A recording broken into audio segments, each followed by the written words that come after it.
had already brought this up. This is the Census Bureau website. I'm trying to figure out how I made my my thing look so funky on here the other day. Let's ignore all that for a second. So when you go to the Census Bureau website and you go to Quick Facts, it has a little status bar up here at the top. And you will enter in whatever you're going to look at. I'm just going to do a demonstration of my hometown. I didn't grow up here in Maryland. I grew up in Portsmouth. Oops, I spelled it wrong. P-O-R-T, Ohio. If you look, it came up on the list. I'm going to click on it. And I will be picking, if I was doing this, 3 different variables, 3 different things I want to look at. So let's look at some of the things we could look at. We could look at the race of the people, the age and sex, which frankly is kind of boring. How many people are veterans? How many people are born in foreign countries? What kind of houses do people live in? How much do they cost? What's the typical rent? Do people live in single person households, or do they live in family households? Like, what's the makeup of their household? Do they have access to computers? What's their education? Is there anybody with a disability in the home? How much money do they make? What's the economy in the neighborhood? There's income and poverty. How long does it take them to get to work? I mean, there's just tons of things you can look on here. So I'm going to go back to Portsmouth. It defaulted me out, by the way. Sometimes it does that. And here's a table for, this is general information about Portsmouth. Let's say I want to look at the racial makeup of Portsmouth, Ohio, and compare that to the U.S. as a whole. Because remember, you're comparing it to the U.S. as a whole. In Portsmouth, 89% of the population reported that they are white alone. And how does that compare to the U.S. as a whole? In the U.S. as a whole, 76.5% say they are white alone. I'm just going to tell you a little trick. In the census, Latinos are not considered a race. Latinos are considered an ethnic group.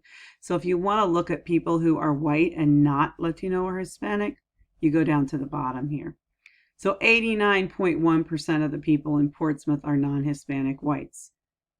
Overall in the United States, 60.4% are non-Hispanic whites. So if you compare Portsmouth to the U.S. overall, Portsmouth is much whiter, right? The percentage of the population that is white and not Hispanic is very high. And if you look at the other groups, the Asian and Hispanic percent are really low. So Portsmouth is a town that's very white. It has a small Black population and a very, very, very small Latino population. So Portsmouth is significantly less diverse than the rest of the United States. So if I picked that variable, that's what I would write about. And I would talk about how that compared to my expectations. Did I think Portsmouth was like that? I would have said, yeah, I did think that. You know, is there anything that surprises me? Is the United States percentage surprise me? Maybe some of you all didn't know that the numbers look like this. I could go look at some other stuff for Portsmouth, like the median house price. By the way, my hometown is super poor and super cheap. So look at this. The median home value in Portsmouth is $75,000. In the U.S. overall, it's $204,000. So Portsmouth, the homes there are significantly less expensive than the U.S. overall. And again, here's other things I could look at education. I would guess that Portsmouth is overall less educated.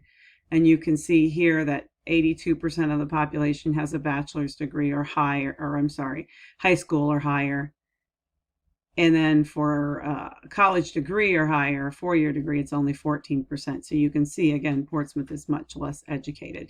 So again, you're picking 3 variables and you're comparing your hometown or your zip code, I'm sorry, your hometown, your home county, or your home state to the U.S. as a whole. If you just moved here from somewhere else, you can pick that. I get tired of reading about Germantown.